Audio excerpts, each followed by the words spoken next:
Hello everyone. आज हम S Y B P S C A का सेमेस्टर 4 का कोर्स कोड सी ए 404 का सब्जेक्ट नोट जेएस का सिलेबस का आउटलाइन आज कवर करेंगे। तो जब हम ये सिलेबस कवर करेंगे तो उसके कुछ ऑब्जेक्टिव्स है जो हम इसमें करेंगे। ऑब्जेक्टिव नंबर 1 जिसमें हम देखेंगे how to understand the JavaScript and the technical concept behind the Node JS. तो जैसे हम बात कर रहे हैं नोड जेएस की, तो नोड जेएस अगर आपको सीखना है तो हमें जावा स्क्रिप्ट के आनी चाहिए।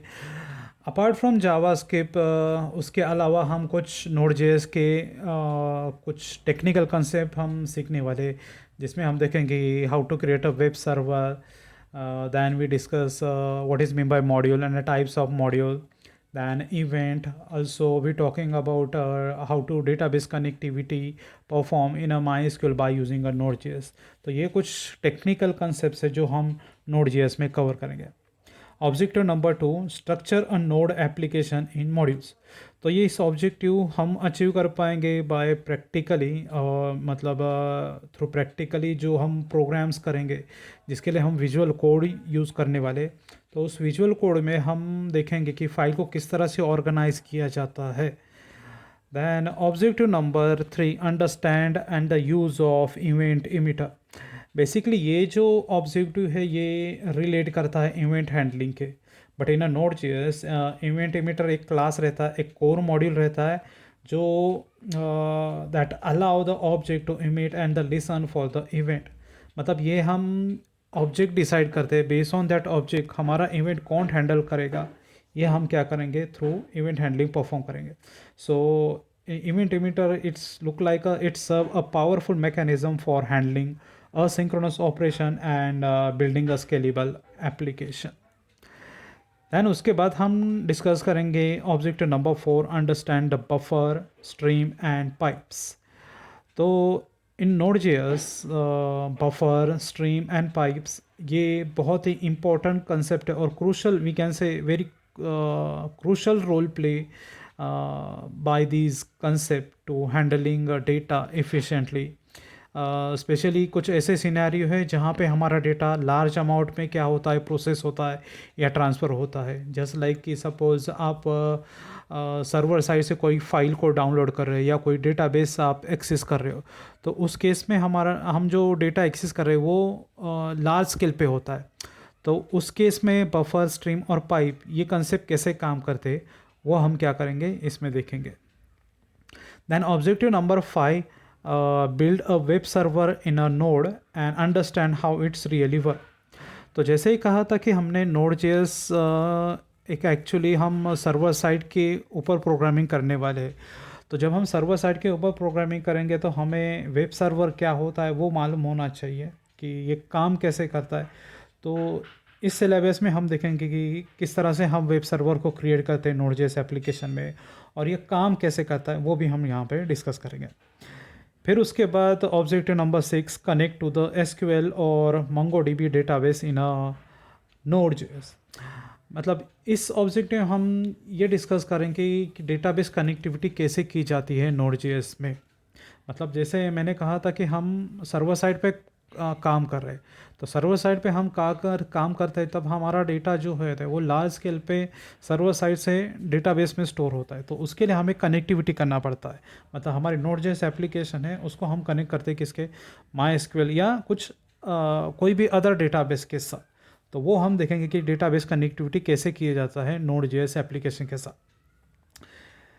Then after completing this objective जब हम Node.js सीखेंगे तो उसके कुछ प्री रिक्वेसाइट है। मतलब Node.js अगर सीखना है तो हमें क्या क्या आना चाहिए, कौन से टेक्नोलॉजी से हम अवेयर होने चाहिए, उसके बारे में हम बात करते हैं। फिर ये टारगेटेड ऑडियंसेस कौन है, मतलब ये Node.js जो है वो कौन कौन सीख सकता है उसके बारे में डिस्कस करते हैं। तो पहले प्री रिक्वेसाइट है कि basic knowledge of Java script and oops concept. तो अगर जिसको जावा स्क्रिप्ट आ रहा है, मतलब उसका अगर बेसिक नॉलेज भी हो जावा स्क्रिप्ट में तो भी चल जाएगा। और कुछ ऊप्स के कंसेप्ट है जैसे हम सी प्लस प्लस में पढ़े हुए कुछ ऊप्स की कंसेप्ट कि क्लास क्या होता है, ऑब्जेक्ट्स क्या होते हैं, तो वैसे कुछ कंसेप्ट्स है जो हम Node.js में इम्प्लीमेंट करते हैं। दैन दूसरी रिक्वायरमेंट है जिसको हम कहेंगे knowledge in asynchronous programming will be added advantages. ना पहले तो जान लो कि असिंक्रोनाइज प्रोग्रामिंग होती क्या है। असिंक्रोनाइज प्रोग्रामिंग उससे कहते हैं कि जहाँ पे सर्वर पे हम देखो दो टाइप के हमारे डेटा हम प्रोवाइड करते हैं। सो हमारी सेकेंड प्री रिक्वेस्ट साइट है knowledge in asynchronous programming will be added advantage.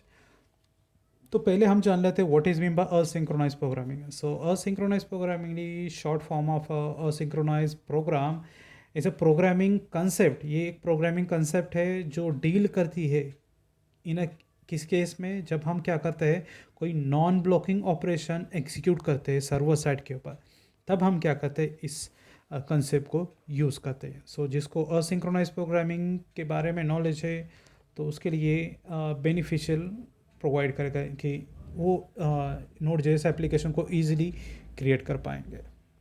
Now अभी हम डिस्कस करेंगे कि इस सिलेबस में हम कौन से यूनिट कवर करने वाले हैं। तो नोड जेएस के इस सिलेबस में हम टोटल 7 यूनिट्स भी कवर करेंगे, जिसमें यूनिट नंबर 1 में देखने वाले इंट्रोडक्शन टू नोड जेएस। सो ये जो यूनिट है वो टोटली थेरी यूनिट है, जिसमें most of the theory concepts है कि जिसमें हम देखेंगे कि नोड जेएस होता क्या है, दैन नोड जेएस हमें क्या एडवांटेज प्रोवाइड कर रहा है। फिर उसके बाद एक बहुत ही इम्पोर्टेंट कंसेप्ट है जिसमें हम डिस्कस करने वाले हैं कि ट्रेडिशनल वेब सर्वर और versus node JS process model. तो ये हम देखेंगे कि दोनों में डिफरेंस क्या है, कि ट्रेडिशनल वेब सर्वर कैसे काम करता है और हमारा नोड जेएस प्रोसेस मॉडल है वो कैसे काम करता है। मोस्ट प्रोबेबली एग्जाम में आपको इसके ऊपर क्वेश्चन पूछा जाता है कि what is the difference between traditional web server and node JS process model. Alternatively they will be asked like means how alternatively question like ask how node.js process model very efficient as compared to the traditional web server model। इस तरह के भी questions आपको पूछे जा सकते हैं। Then उसके बाद हम डिस्कस करेंगे कि how to install a Node JS on a window. तो विंडो ऑपरेटिंग सिस्टम में नोड.js को कैसे इंस्टॉल करते हैं वो हम प्रैक्टिकली देखेंगे। फिर हम डिस्कस करने वाले हैं working in R E P L. तो ये R E P L is nothing but a one kind of a environment we apply on a command prompt. तो कमांड प्रॉम्प्ट के ऊपर ये एक एनवायरमेंट सेट करेंगे जिसके थ्रू हम हमारी प्रोग्राम को नोड.js की प्रोग्रामिंग कंप्लीट करेंगे। दैन उसके बाद यूनिट नंबर 2 जिसमें हम डिस्कस करने वाले हैं Node JS modules. Firstly we talking about, पहले तो हम देखेंगे मॉड्यूल्स एक्चुअल में होता क्या है। देखिए मॉड्यूल्स की हम बात करेंगे तो मॉड्यूल्स एक तरह कुछ ऑब्जेक्ट्स रहते हैं जिसके थ्रू हम हमारी एप्लीकेशन को इन्हेंस करते हैं, लाइक कुछ एप्लीकेशन सर्विस प्रोवाइड करते हैं।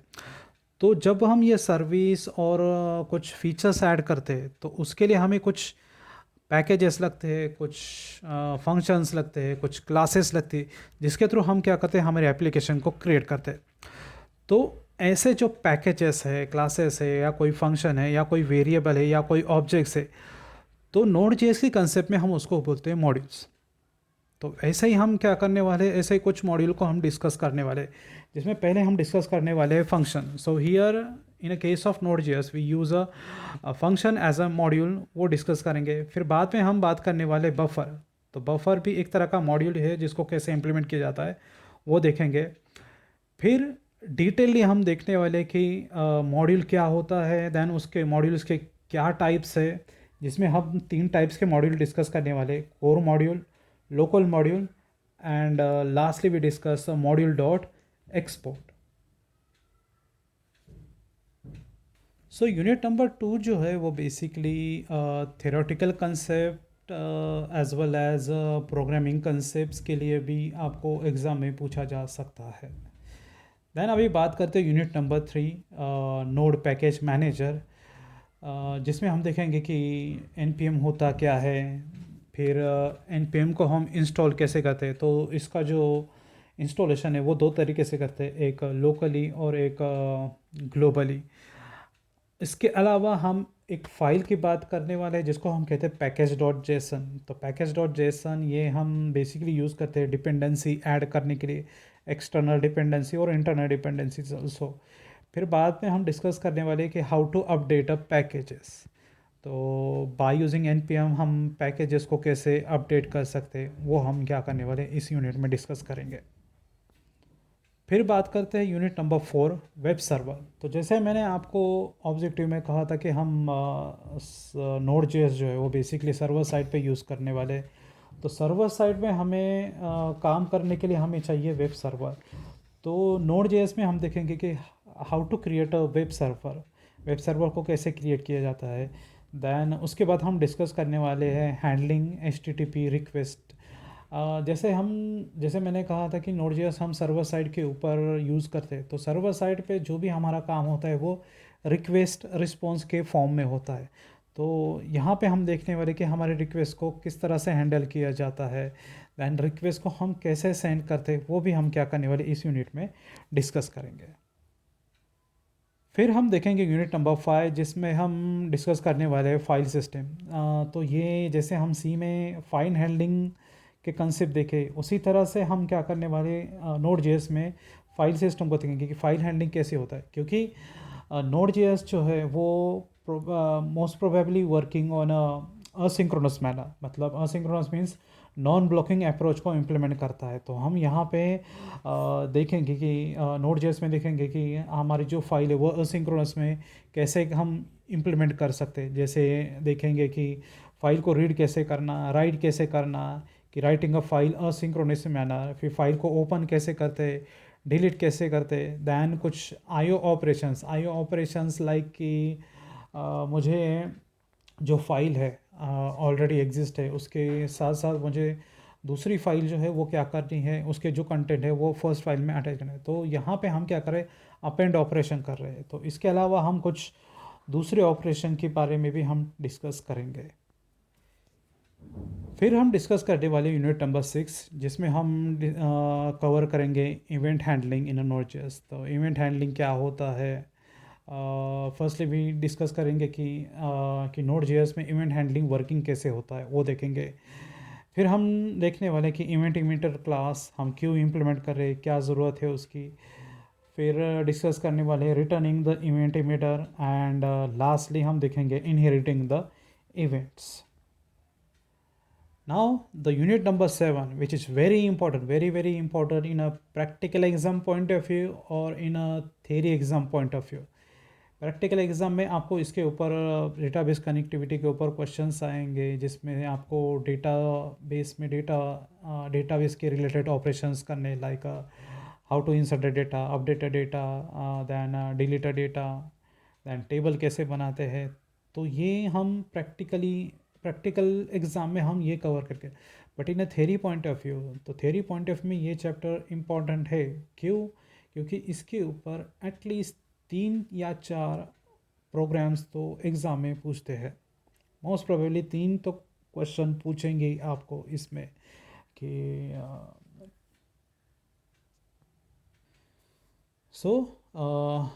तो यूनिट नंबर 7 में हम डिस्कस करने वाले डेटाबेस कनेक्टिविटी, जिसमें हम पहले डिस्कस करेंगे कनेक्शन स्ट्रिंग।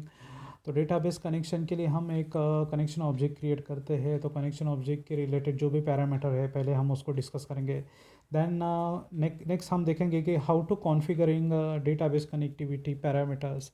फिर उसके बाद हम डिस्कस करने वाले वर्किंग विद DBMS ऑपरेशन, जिसमें हम देखेंगे कि सेलेक्ट कमांड कैसे यूज़ करना है, रिकॉर्ड को कैसे अपडेट करना है, फिर रिकॉर्ड को कैसे डिलीट करना है। तो ये सब क्या करेंगे, थ्रू कमांड हम क्या करने वाले डेटाबेस के रिलेटेड ऑपरेशन परफॉर्म करेंगे। So this is a unit number 7, database connectivity.